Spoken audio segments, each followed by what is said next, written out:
गोदी सुता तकिया जाहि गोदी सुते हमर पियावा ताहि गोदी सुता तकिया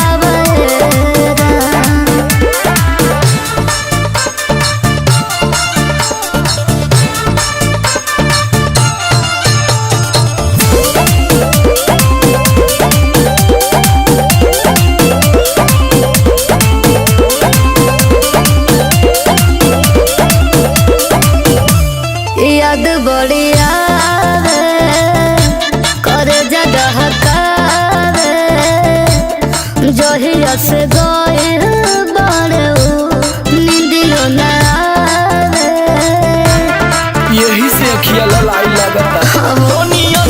से कजरा के धोवा हो होई जाई बीमार मत रोवा हो हटो त भीतर भीतर ही आवारा जाहि गोदी सुते हमर पियावा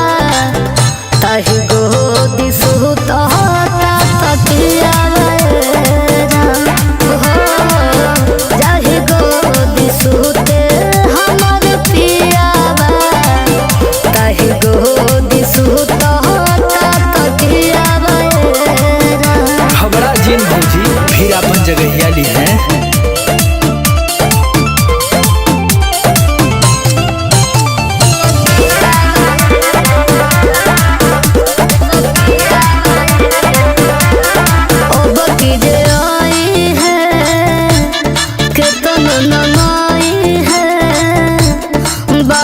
न जाए देबो हो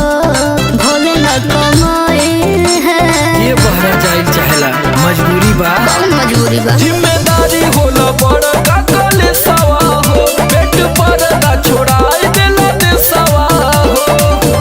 सोमर आलोक लागे थे सवारा जाहि गोदी सुते हमर पियावा